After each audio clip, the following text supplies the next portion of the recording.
হঠাৎ মিষ্টি খেতে ইচ্ছে করলে আপনাদেরকে আর দোকান থেকে মিষ্টি কেনার প্রয়োজন পড়বে না। বাড়িতেই খুব সহজে আপনারা ছানা, দুধ, পনির, ময়দা এসব ছাড়াই চটজলদি এই মিষ্টিটা বানিয়ে খেতে পারেন। খেতে কিন্তু খুব সুন্দর হয়। নমস্কার বন্ধুরা, আমার চ্যানেলে আপনাদের সবাইকে আবারও একবার স্বাগত জানিয়ে আজকের পর্বে একটা নতুন মিষ্টি রেসিপি নিয়ে হাজির হয়ে গেছি। এই যে মিষ্টি বানাতে কিন্তু আমার কোনো রকমের দুধ, ময়দা বা ছানা, পনির কিচ্ছুটি লাগবে না। এই মিষ্টিটা বানানো যেমন সহজ, খেতেও তেমন সুস্বাদু। তাহলে চলুন ঝটপট আমার আজকের এই মিষ্টি রেসিপি শুরু করি। সবার প্রথমে আমি এখানে একটা কড়ার মধ্যে একটা বাটি মাপ করে 1 বাটি সুজি নিয়েছি।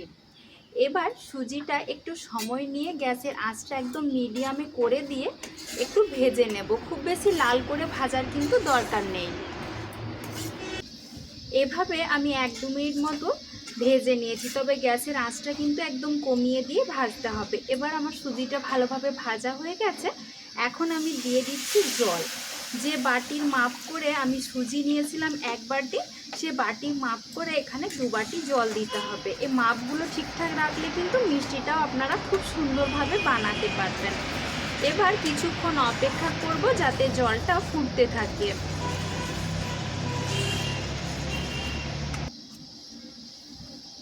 তো দেখুন বন্ধুরা, এভাবে নাড়াচাড়া করে আমি সুজিটা একদম এরকম শক্ত একটা ডো তৈরি করে নিয়েছি। ঠিক এইভাবে তৈরি করে নিতে হবে। এবার আমি একটা থালার মধ্যে নামিয়ে নিয়ে অল্প একটু ঠান্ডা করে নিচ্ছি, তবে পুরোপুরি ঠান্ডা করা কিন্তু যাবে না। দেখুন বন্ধুরা, সুজিটা নামিয়ে আমি বেশ কিছুক্ষণ একটু রেখে দিয়েছিলাম। এখন অল্প একটু ঠান্ডা হয়ে গেছে, তবে পুরোপুরি ঠান্ডা করা কিন্তু যাবে না। এবার হাত দিয়ে আমি সুজিটা ভালোভাবে মেখে মেখে সুজির এই দানা দানা অংশগুলো একদম মোলায়েম তৈরি করে নেব। তো এভাবে কিন্তু ভালো করে মেখে নিতে হবে।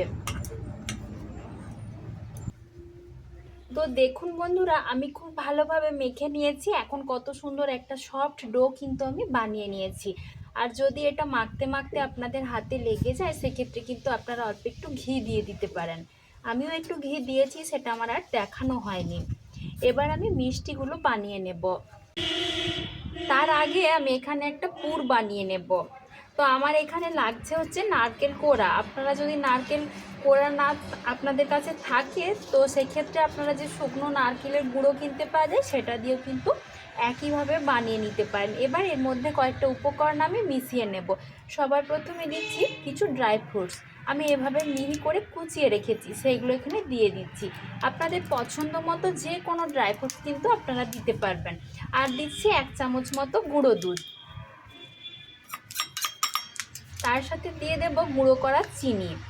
আমি খুব সামান্য পরিমাণে দিচ্ছি, যেহেতু গুঁড়ো দুধের মধ্যেও একটু মিষ্টি মিষ্টি ভাব থাকে। তো এবার সব কিছু উপকরণ ভালোভাবে চামচ দিয়ে মিশিয়ে নেব।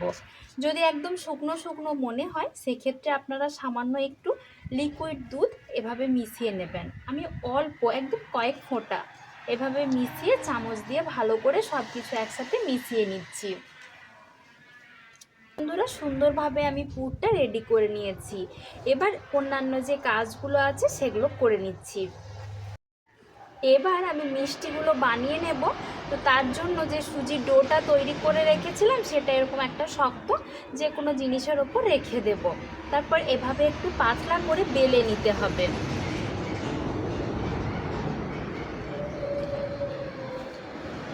খুব বেশি পাতলা হবে না, আবার খুব বেশি মোটাও কিন্তু হবে না। নিয়েছি দেখুন, খুব বেশি পাতলা হয়নি, আবার খুব বেশি এটা মোটা করেও কিন্তু বেলা যাবে না। এবার এরকম একটা গ্লাস নিয়েছি, সেটা দিয়ে আমি এভাবে গোল গোল করে কেটে নেব। আপনারা যে কোনো প্লাস্টিকের কৌটোর ঢাকনা দিয়েও কিন্তু একইভাবে করে নিতে পারেন।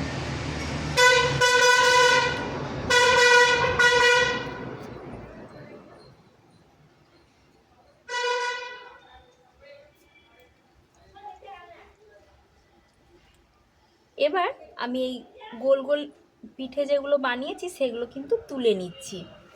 তো এই দেখুন বন্ধুরা, কত সুন্দরভাবে বানিয়ে নিয়েছি। আর এই সাইডের অংশগুলো দিয়ে আবারও আমি বেলে একই রকম করে কেটে নিচ্ছি। তো দেখুন বন্ধুরা, একইভাবে সব গোলগুলো আমি বানিয়ে নিয়েছি। এবার পিঠেগুলো তৈরি করে নেব। তার জন্য আমি এখানে হাতে অল্প করে একটু ঘি লাগিয়ে নিয়েছি, এতে করে আর হাতের মধ্যে লেগে যাবে না। এবার একটা আমি হাতের মধ্যে এভাবে নিয়ে অল্প কিছুটা পুর দিয়ে দেব। মাঝ বরাবর এভাবে অল্প পুর আমি দিয়ে দিচ্ছি। খুব বেশি দেব না, তাহলে কিন্তু মুখটা মুড়তে গেলে বেরিয়ে যাবে। তো এভাবে করে দিয়ে ঠিক যেভাবে আমরা পিঠে বানাই সেরকম করে মুখটা মুড়ে দিতে হবে। ভালোভাবে মুখটা মুড়তে হবে কিন্তু, তা না হলে ফেটে বেরিয়ে যাবে। যেহেতু আমি এগুলো ভেজে বানাবো, তো খুব ভালো করে কিন্তু মুখটা মুড়ে দিচ্ছি। আশা করছি আপনারা দেখে বুঝতে পারছেন।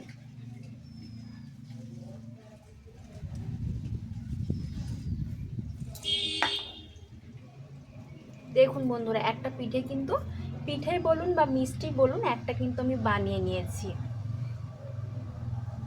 কিভাবে আরেকটা পিঠে বানিয়েও আমি আপনাদেরকে দেখিয়ে দিচ্ছি। মাঝ বরাবর অল্প কিছুটা পুর এভাবে দিয়ে দিচ্ছি।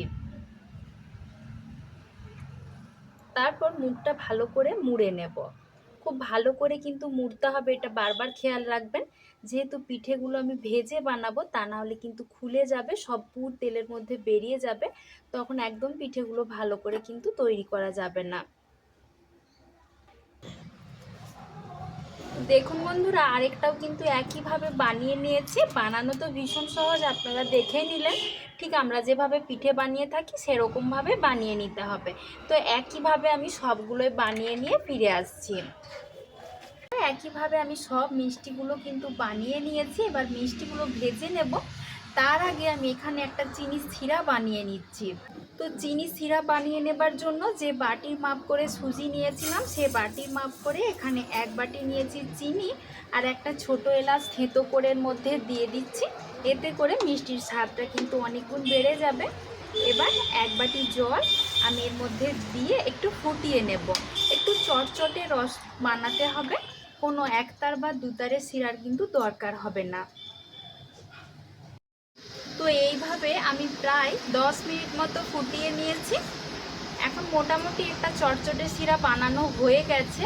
এই দেখুন, খুব বেশি চটচটে বানানোর দরকার নেই, এরকম বানানো হলেই হবে। এবার এটা আমি নামিয়ে একটা পাশে রেখে দেব, যাতে অল্প একটু ঠান্ডা হয়ে যায়। তো আমার এখানে তেল কিন্তু সুন্দরভাবে গরম হয়ে গেছে। এবার একটা একটা করে মিষ্টি আমি তেলের মধ্যে দিয়ে দেব। তবে এখানে কিন্তু খেয়াল রাখবেন তেল যেন খুব ভালোভাবে গরম হয়, তা না হলে কিন্তু এগুলো ভেঙে যাবে।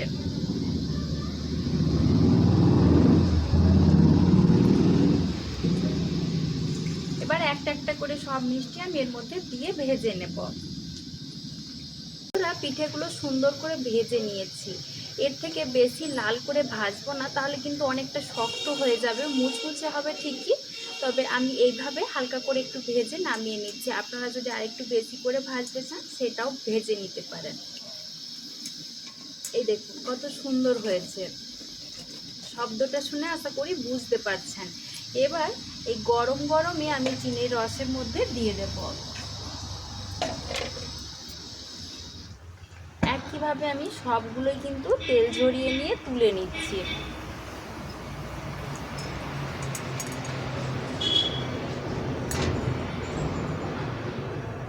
তো দেখুন বন্ধুরা, এভাবে আমি চিনির রসের মধ্যে দিয়ে শুধু জাস্ট একটু উল্টে পাল্টে নেব। ওই কয়েক সেকেন্ড, 30 সেকেন্ড 35 সেকেন্ড মতো আমি এখানে চিনির রসের মধ্যে রেখেছিলাম।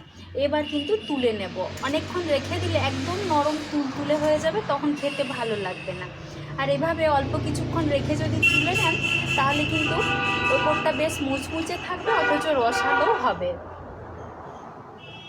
এবার আমি একটা প্লেটের মধ্যে পরিবেশন করে নিচ্ছি।